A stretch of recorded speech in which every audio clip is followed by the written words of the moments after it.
Buenas tardes con todos y todas. Seguimos con nuestra pequeña peregrinación de fe en el contexto en el cual nos encontramos en estas semanas y, como veíamos la semana pasada, probablemente por cierto tiempo.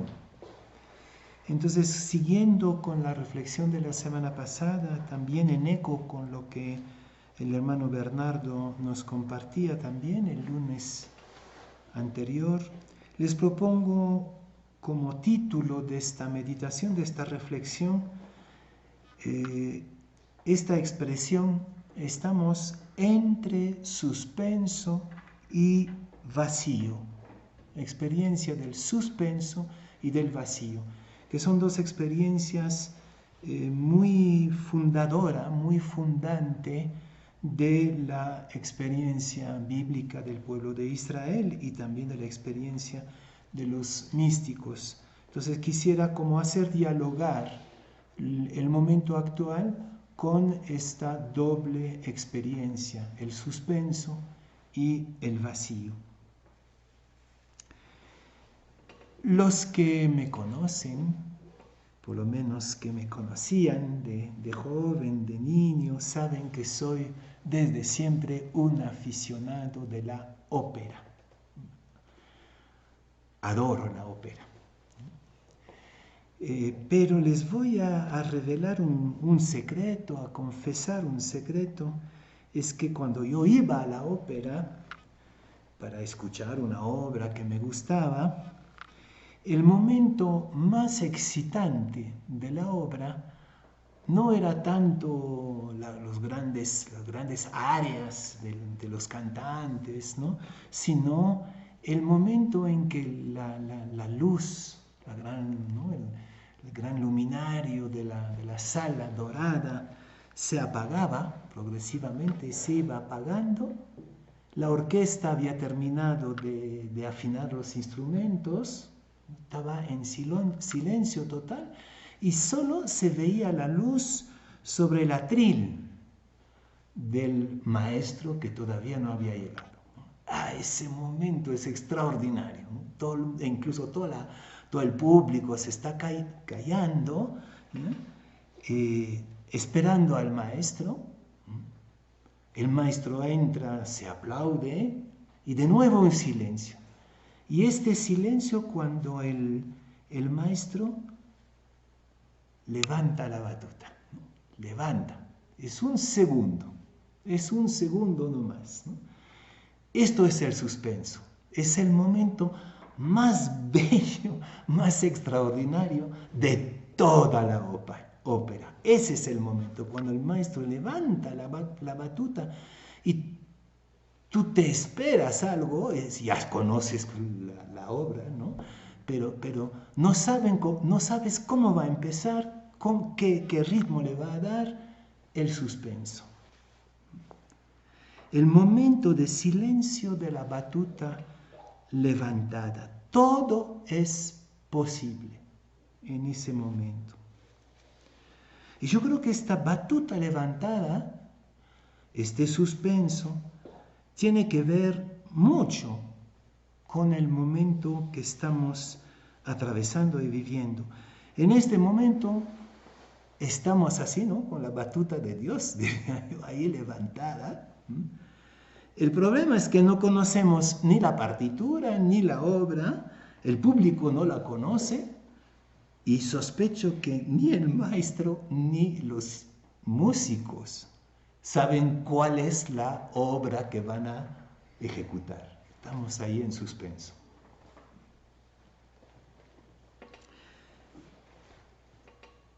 Y si este momento de suspenso, como lo vamos a ver en la escritura y en la tradición de los grandes místicos, si justamente este momento de suspenso, que aparece varias veces en la historia del pueblo, si esto fuera la respiración del universo, como escuchamos respirar el universo.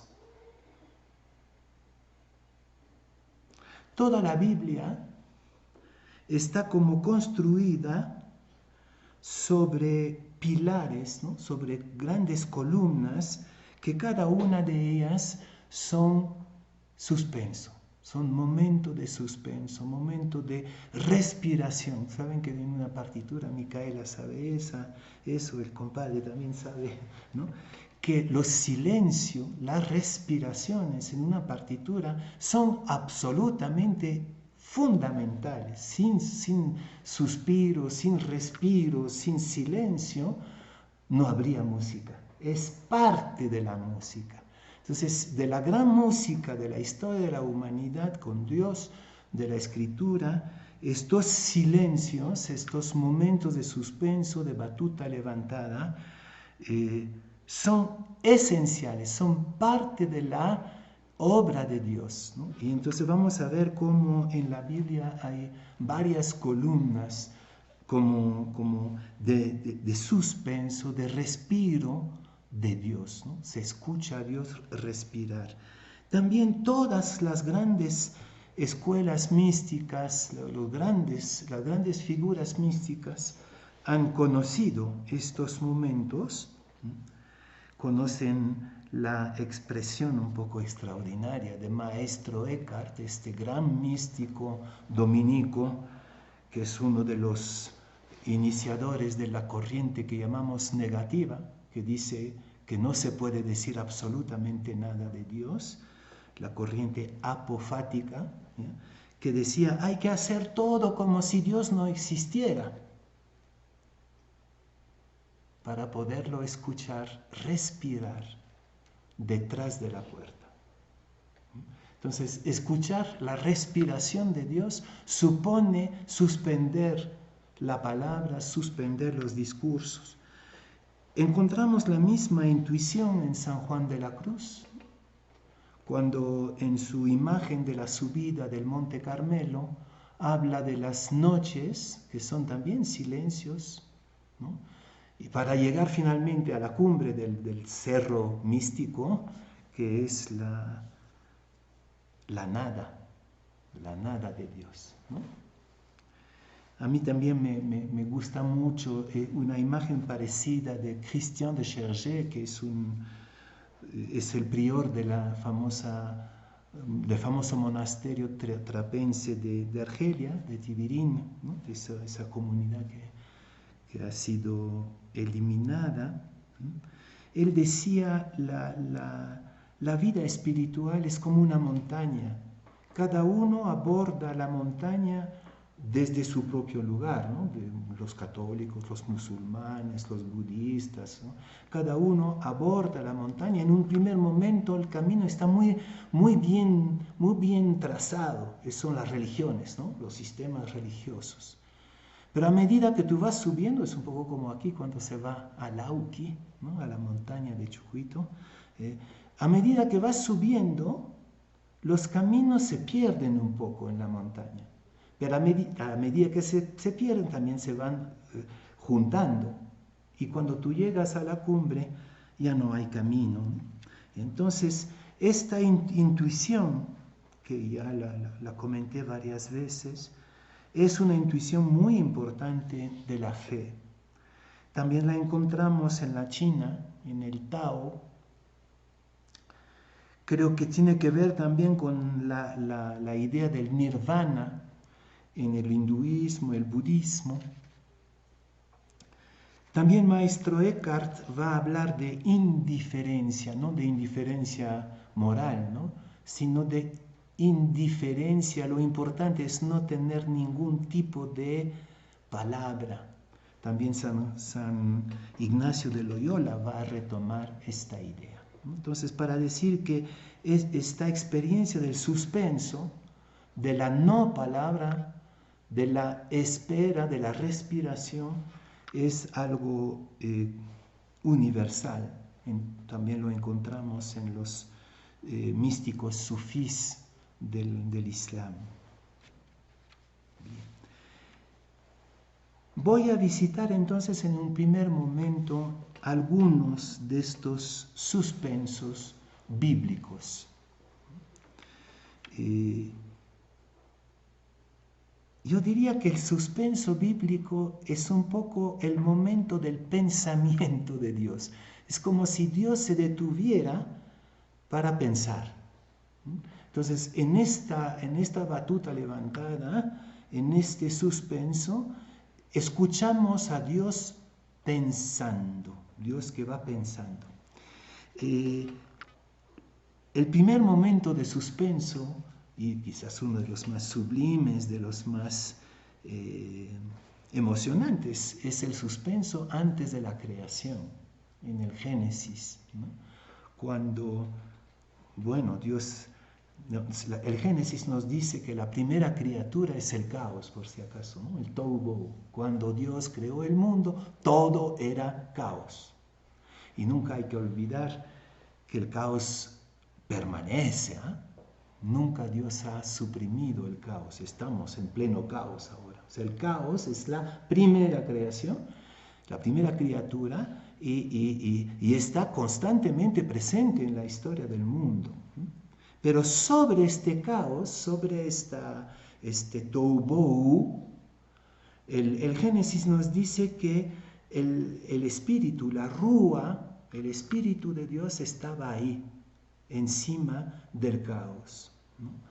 Y nosotros, ¿no?, lo interpretamos como la presencia del espíritu, y el espíritu sería como el pensamiento de Dios suspendido sobre la creación. Dios está pensando la creación, y este pensamiento es eterno, ¿no? Porque la creación no está acabada. Y podríamos decir que a pesar de todo lo que está pasando, Dios sigue ahí suspendido pensando la creación. Qué bonito sería imaginar, ¿no? Somos un poco poetas los creyentes, imaginar a Dios en este momento pensando, ¿qué va a pasar? ¿Qué vamos a hacer? ¿Qué vamos a hacer? Un segundo momento de suspenso, de pensamiento de Dios, figúrense que yo recientemente lo he descubierto. Es en el momento del diluvio, también en el Génesis. ¿Se acuerdan? Dios está decepcionado, ¿no? O sea, su creación le ha salido el tiro por la culata. No le salió bien su creación, ¿no? Y entonces Dios dice, yo me arrepiento de haber creado, porque no entienden nada, estas criaturas, estos seres humanos no entienden nada, me arrepiento, voy a destruirlo todo y basta, me voy a olvidar de la ilusión que tenía de una humanidad pacífica en la alianza, ¿no?, dulce, amorosa, voy a destruirlo todo. Y en este momento el texto dice una cosa totalmente asombrosa. Dice, y en este momento Dios solo pensaba en Noé. Solo pensaba en Noé. Es decir, que había un hombre, el ser humano, ¿no? Había un hombre, quiere decir que siempre hay un hombre, siempre hay un Noé, ¿no? Y Dios pensaba solamente en Noé, en el fondo para volver a empezarlo todo, ¿no? Se arrepiente de haber creado, pero al mismo tiempo va a empezarlo todo de nuevo, si pone todo en el arca. Entonces, en ese momento, Dios está suspendiendo su proyecto de destruir. Yo no entro en la explicación de eso, son mitos, ¿no? Son mitos antiguos, y pues yo no creo en un Dios que quiera destruir nada, no creo en esto. Pero en ese mito, en el momento, suspende ese proyecto porque solo está obsesionado por Noé, una persona, ¿no? Pensamiento de Dios enamorado de uno. Y vamos a ver este mismo suspenso de un Dios enamorado de uno que va a cambiar de proyecto, que va a cambiar de pensamiento por uno. Pasa lo mismo, pero ahí fracasa, cuando, ¿se acuerdan? Después del encuentro de Mambré, también en el Génesis, Dios va caminando con Abraham hacia Sodoma. Y ahí el proyecto de nuevo es destruir Sodoma. Pero Dios piensa en Abraham. Y bueno, Abraham, tengo que decirle mi proyecto, a ver qué piensa. Y ahí, no sé si se acuerdan, Abraham dice, ¿y si hay 50 justos? ¿Vas a destruir Sodoma? No. ¿Y si hay 40? ¿Y si hay 20? ¿Y si hay 10? Dios está como pendiente de la intercesión de Abraham para cambiar de idea. Y desgraciadamente, bueno, si yo tengo un problema con Abraham, ¿por qué paró? ¿Por qué paró? Pues es otro tema. Pero él estaba como pensando cambiar de idea en ese momento. Encontramos lo mismo en el libro de Jonás. Cuando Jonás, ¿no?, va anunciando a Nínive que lo van a destruir, y todo Nínive se convierte, empezando por el rey hasta las vacas. Hasta las vacas se van convirtiendo también, ¿no? Entonces, Dios también ahí está en suspenso, está en silencio, está pensando. Otro momento bello de batuta levantada es cuando Abraham se prepara a matar a Isaac, ¿no? Va a matar a Isaac, está con la mano levantada y Dios le agarra la mano. Dice, no, no, no, no, esto no es mi proyecto.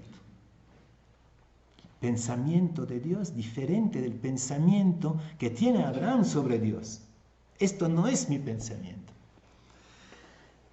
Otro momento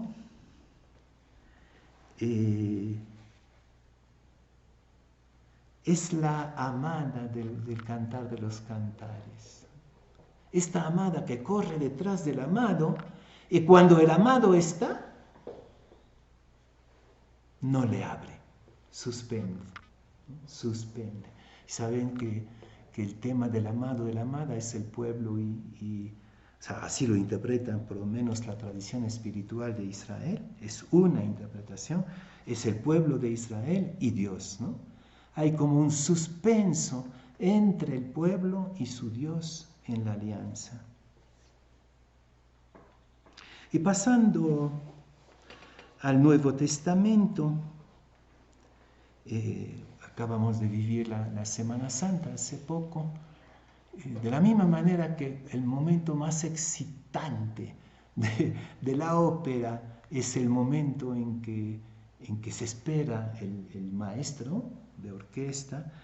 Para mí el momento más excitante de la Semana Santa es sábado, el sábado santo, es el suspenso, ¿no?, entre la muerte de Jesús y la vigilia pascual que celebra su resurrección. Hay un momento, y la iglesia dice, siempre se lee un texto muy bello que describe la bajada de Jesús a los infiernos, es decir, los infiernos es más bien la realidad humana, es eso, ¿no? Los infiernos Él va a abrazar todo el drama, todo el sufrimiento de la humanidad, va a agarrar, tenemos el icono ahí en la capilla, va a agarrar a Adán y Eva, es decir, toda la humanidad, y la va sacando del sepulcro. Antes de resucitar hay un momento de silencio, y que va a dar el sentido profundo del acontecimiento, ¿no? Si Jesús hubiera resucitado así, hubiera sido un acto mágico, ¿no? No, entró en un profundo silencio que daba el sentido del futuro. Y el último silencio lo hemos disfrutado en el Nuevo Testamento, ¿no? Lo hemos disfrutado hace poco en las lecturas de Maitines. Es el séptimo sello, ¿no?, en el Apocalipsis, ¿no? Todos los sellos, ¿no? Se abre un sello y sale un caballo de color diferente, y cada vez es un cataclismo, una catástrofe, en fin, en esta maravillosa poesía del Apocalipsis.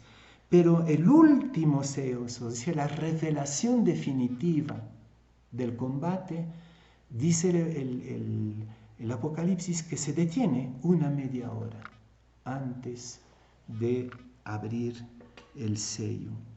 El silencio del Apocalipsis. Vamos a volver porque en este momento el tema del Apocalipsis me mueve mucho para tratar de relacionarme con lo que vivimos, lo que está pasando. Voy a volver a este séptimo sello. Simplemente para decir que la respiración de Dios, el pensamiento de Dios, la respiración del universo es algo esencial para vivir la realidad. ¿Y no será que hemos quitado todos los respiros, todos los suspiros de la partitura del mundo de hoy? Todo el mundo corre, corre, corre, corre, corre, corre y nunca respira. Ni siquiera la Pachamama respira. Nadie respira, ¿no? Y por eso no nos ha pasado lo que está pasando, lo que estamos pasando, ¿no? Hay que respirar, es una oportunidad para escuchar el silencio de Dios, para escuchar a Dios pensando. Dios que va pensando y que no piensa como nosotros, nos dice Isaías, ¿no? Evidentemente que no piensa como nosotros, pero como hacemos tanta bulla, no lo podemos escuchar pensar. Y a mí me llena de gozo este enorme silencio que vivimos en esta semana, ¿no? Que quizás asusta a los que nunca respiran, ¿no? Que están todo el día con su bulla, ¿no? Entonces, no, esa es una oportunidad fantástica para escuchar a Dios pensar. Bien, esa es una primera experiencia a la que voy a volver también para concluir, pero me parece que de esta primera experiencia surge la otra, que es la experiencia del vacío, el vacío. Yo me acuerdo en mi adolescencia de un libro que me impresionó mucho, intenté últimamente encontrarlo en PDF, pero había que pagar para sacarlo, entonces no me lo saqué, que se llama A la orilla del abismo de Dios. Es un libro de Don Guiron. Don Guiron es un famoso espiritual cartujo de los años 50, 60, por ahí. Cuando mi madre pasó por una fase mística, me lo hizo leer y es un libro que me ha marcado mucho. Estar al borde del abismo de Dios. Dios como abismo.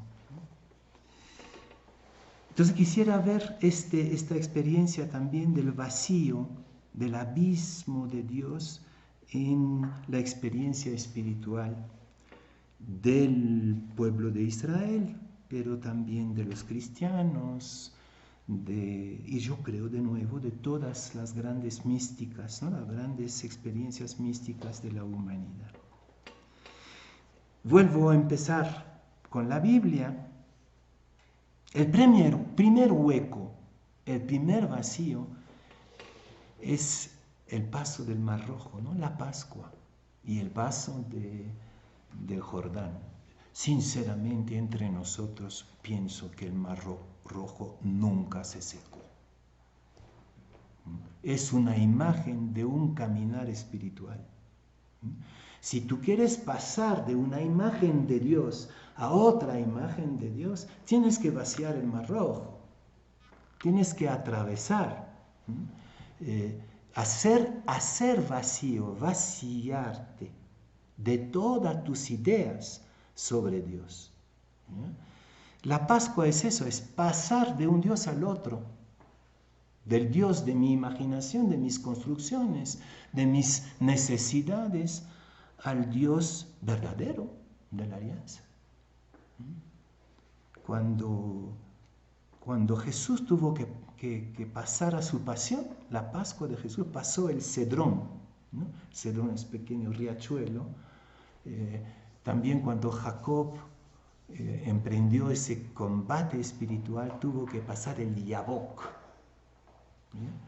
Yo creo que son imágenes simbólicas del momento que vivimos. Hay que vaciar el mar de nuestras ideas, discursos, imágenes sobre Dios para pasar a la otra orilla. También es un tema evangélico en San Juan, sobre todo, pasar a la otra orilla, a la orilla de Dios.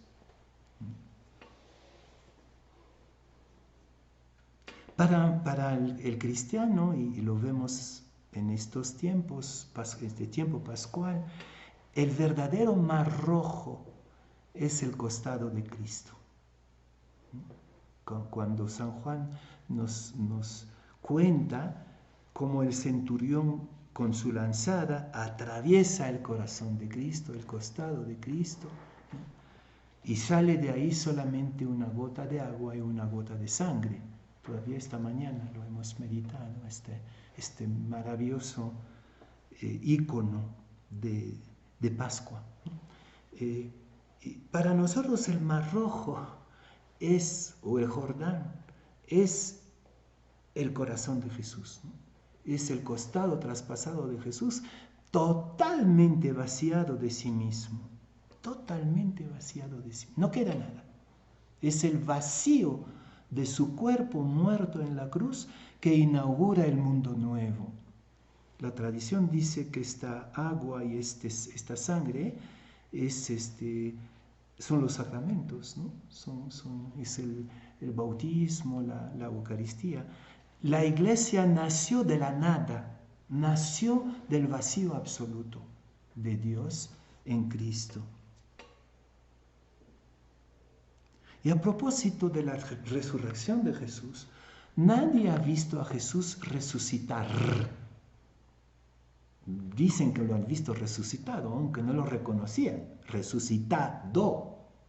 Pero resucitar está prohibido en una película representar a Jesús resucitando, pero sí resucitado. Para poder ver a Jesús resucitado, hay que confrontarse con el sepulcro vacío, el vacío de la fe. Y por eso el grito de María Magdalena, ¿dónde lo han puesto? Esto es el comienzo de la fe, el vacío del sepulcro. Y para muchos solo queda el vacío, el sepulcro vacío. El vacío del cadáver de nuestra religión, de nuestra fe, ¿no? Todo ese cadáver ya se fue. Y creo que muchos se quedan solamente con el sepulcro vacío, porque la fe en la resurrección es a partir del sepulcro vacío. Y cada uno lo va a hacer ese camino hacia el resucitado de manera diferente, totalmente diferente. Pero el punto común entre nosotros es el sepulcro vacío. Otro momento de vacío es el pozo de Jacob con la samaritana, ¿se acuerdan? Este diálogo de la samaritana con Jesús. Dice, si tú, ¿cómo vas a poder entrar en ese pozo? Dice la samaritana, si es tan profundo. Y este pozo es el vacío de la humanidad, ¿no? Es este deseo. Yo creo cada vez más que Dios es deseo. Me encanta el Salmo 72 cuando dice, contigo en el cielo estoy sin deseo en la tierra. Dice el Salmo, ¿no? Quiere decir que Dios es el deseo por excelencia. Y tú no puedes desear lo que tienes, ¿no? Lo que tienes ya no lo deseas. Pues. Para desear tienes que carecer de lo que deseas. Si lo que tú tienes en tu cocina, ¿no? ¿Ya? La reserva, ¿no? No lo deseas, lo tienes. A Dios no lo tenemos, no lo poseemos. Dios es deseo y claro, también es una corriente muy fuerte de la espiritualidad, de decir que Dios es ausente. Dios está en este enorme deseo que tenemos de Él. Mi alma tiene sed de ti, ¿cuándo te voy a ver cara a cara? Es en esa línea también que San Pablo va a hablar de kenosis, ¿no? El hijo no mantuvo el rango que le igualaba a Dios, sino que se vació de sí mismo. ¿Ya? Se vació de sí mismo. Y creo que nuestro Dios es un Dios que se vacía constantemente en nosotros, en Cristo, en cada uno de nosotros. Bueno, paso a mi conclusión poco a poco. ¿Qué implica para nosotros esta experiencia del... Yo creo que estamos en eso, estamos en suspenso y estamos ante el vacío. ¿Qué implica para nosotros? Aceptar de perder las referencias, ¿no? Ya lo trabajamos la semana pasada eso. ¿No? Hemos perdido el mapa, la brújula. Estamos ante las amenazas del Apocalipsis, ¿no? De los 7 sellos. Y en este momento hay profetas de maldiciones por todas partes, ¿no? Eso va a durar toda la vida. Ya nunca más vamos a volver atrás. Una serie de profecías, ¿no? Cada vez que nos encontramos para conversar, para charlar, nos contamos otra profecía apocalíptica, ¿no es cierto? Estos días, constante, van a abrir, no van a abrir, vamos a poder, ¿cómo va a ser? ¿Ya? Estamos en plena apocalipsis y me puse a meditar un poco en este tiempo de apocalipsis. ¿No será que el cosmos, porque lo del virus es un asunto cósmico, ¿no? Es natural, es la naturaleza, es el cosmos, es la creación, que dice, estoy harto de la manera como nos estamos tratando, ustedes y yo, ¿no? Y el Apocalipsis es eso, ¿no? Es el cosmos que se rebela contra la humanidad, ¿no? Que dice, basta, aquí basta, ¿no? Y en este momento creo que es el cosmos que está ganando, ¿no? Está ganando la batalla, porque le hemos tratado tan mal, y al tratar mal al cosmos, estamos tratando mal a nosotros mismos también, ¿no? Somos parte de este universo. El silencio al que nos obliga el cosmos en este momento, la naturaleza, la creación, nos obliga también a escuchar la respiración de Dios y del universo. En esta enfermedad que está agobiando toda la humanidad, tenemos que escuchar el cosmos respirar, gemir. Tenemos que escuchar a Dios pensando futuro. Es la pelea de la humanidad contra el cosmos o del cosmos que pelea contra nosotros, la naturaleza, la creación. Y ante esta situación, yo creo que hay que hacer silencio, solo el silencio. Ahí me refiero a Zacarías. ¿Se acuerdan de Zacarías? Cuando duda del ángel, el ángel le dice, bueno, tú cállate nomás, cállate hasta que nazca el niño. ¿Ya? O Ezequiel cuando sale de Jerusalén, ¿no? Ha hecho un hueco en la muralla de Jerusalén y sale y pasa por un tiempo de silencio completo.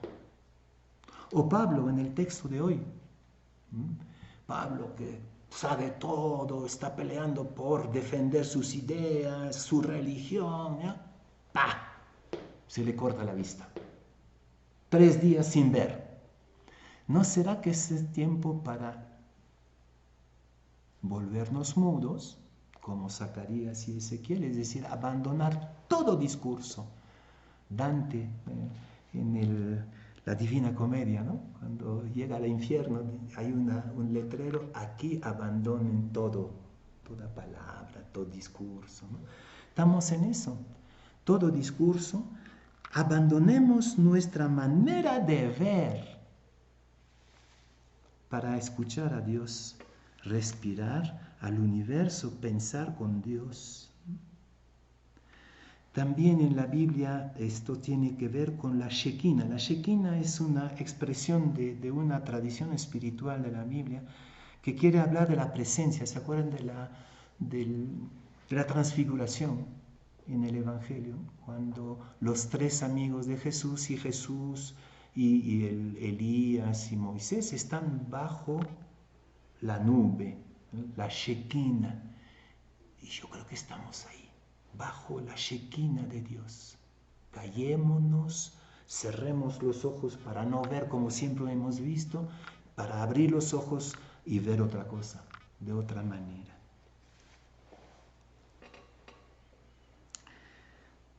Bueno, entonces mi conclusión ahora de verdad.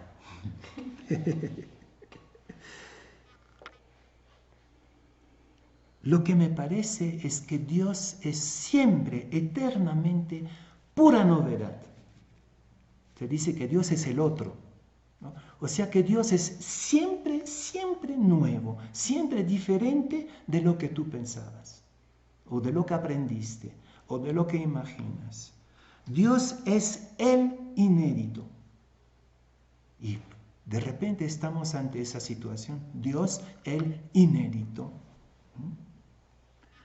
Y quizás entonces este tiempo es para reinventar a Dios, ¿no? Tenemos que reinventar a Dios, ya no con palabras, ya no con imágenes, sino quizás desde este abismo de Dios, desde el silencio de Dios. Y ahí está la oración. Yo estoy cada vez más convencido que ser creyente es orar. Si no oramos es imposible ser creyente. ¿Por qué? Porque la oración justamente es el silencio que te pone a escuchar la respiración de Dios. Cuando estamos ante el Santísimo, ¿ya?, en silencio, o tratando de hacer silencio interior, ¿ya?, ahí recién somos creyentes. Si no, nuestra fe es puro bla, bla, bla que nos inventamos nosotros mismos. Si no oramos y que toda nuestra fe está acá o en nuestra militancia para salvar al mundo, ¿no?, qué sé yo, o en la pastoral, si no oramos no somos creyentes, definitivamente. Ser creyente es orar. Y más aún que orar es volverse oración. En la Biblia, para mí, la imagen de la zarza ardiente es la imagen del orante. La zarza ardiente que vio Moisés en el desierto es él. El orante es el que se pone a arder, ¿no? Como decía el otro día en una celebración. Estamos ardiendo, o los discípulos de Maús que están ardiendo, ¿no? Entonces, ser creyente es volverse oración. No solamente orar, sino ser oración. Y entonces les doy como algunas propuestas para explorar en este tiempo. Me parece que la primera y más grande propuesta es cargar con el mundo. Yo no sé si ustedes lo viven eso, ¿no? Pero yo me siento en este momento cuando oro como el Simón de Cirene, que carga con la cruz de Jesús, ¿no? Sentimos, ¿no? Yo siento el peso enorme de la cruz del mundo en nuestros hombros. Yo creo que la impotencia en la cual estamos hoy es el tiempo de la contemplación, ¿no? La contemplación es la impotencia. Si tú crees que tú puedes arreglar algo, no vas a ser contemplativo, ¿no? Pero la impotencia es la oportunidad de la contemplación. Cargar con esta cruz como Simón de Cirene. También cultivar, bueno, esto de cargar con este mundo hace que podemos olvidarnos un poquito de nosotros mismos, ¿no? El peligro en este tiempo es que nos miremos el ombligo. ¿Qué vamos a hacer? ¿Qué cosas? Yo, ego. ¿Ya? Si tú cargas con la cruz de Cristo en el mundo, fatalmente, forzosamente vas a olvidar de tu ombligo, como si te desapareciera. Lo otro que le propongo es cultivar la admiración, y aquí no tenemos mucha suerte, ¿no? Porque tenemos muchos motivos de admiración. El primer motivo son ustedes. ¿No? De la admiración son los seres humanos, ¿no? Pero la naturaleza, las flores, el lago, las alpacas, el silencio, el cielo, la risa entre nosotros, la emoción, todo se vuelve contemplación en el tiempo de la impotencia. Otra pista orante es el arrepentimiento. Este es un tiempo para arrepentirse, ¿no? ¿Sí o no? Si nos damos cuenta de lo fofo que habíamos sido antes, ¿no? La superficial que somos. Perdemos tiempo y todavía en cosas increíbles. Arrepentirse de su superficialidad, de nuestra indiferencia, de nuestro egocentrismo, de habernos acostumbrado a lo que es absolutamente insoportable en nuestro mundo. Pero nos hemos acostumbrado. No sé quién decía eso, uno de nosotros decía, nos hemos acostumbrado, por ejemplo, a la guerra de Siria, a la hambruna del África, al rechazo de los migrantes en el mar Mediterráneo, al muro de Trump. A todo nos hemos acostumbrado. Bueno, sí, qué terrible es, ¿no? Tenemos que arrepentirnos de nuestra indiferencia, ¿no? De nuestro egocentrismo. Hoy día todas nuestras complicidades, nuestra mediocridad está saliendo al desnudo, gracias al virus, ¿no? Y finalmente, lo que decía ayer también en la homilía, ¿no? Es el tiempo de invocar el Espíritu que gime en tu corazón, dentro de ti, al interior de ti, y que te inspire la creatividad. Quizás en este momento no podemos crear gran cosa, pero bueno, por ejemplo, estamos creando esto, ¿ya? Pero hay que acoger el Espíritu dentro de nosotros para prepararnos a crear algo nuevo, aunque sea pequeñito, entre nosotros, en el pequeño espacio donde estamos. Y finalmente, ser oración, ser zarza ardiente, es cultivar la alegría, y una alegría duradera. También hemos creído, a causa de los medios de comunicación y de la propaganda, que la alegría depende del placer, ¿no? Del placer. Y entonces yo creo que hemos perdido la alegría en el fondo. ¿Por qué? Porque cuando tú tienes un celular, qué pena, no tengo el otro. Cuando tú enamoras de uno, ay, pero qué pena, ¿por qué no me enamoro del otro? ¿No? Si la alegría depende del placer, nunca vamos a vivir la alegría. En cambio, la alegría no viene de afuera, no es lo que tú compras, no es lo que tú consumes. La alegría es lo que está dentro de ti, es lo que brota dentro de ti. Y la alegría duradera no depende de lo que tienes, sino de tu manantial interno. Y ese manantial no se agotará nunca, dice Jesús a la samaritana.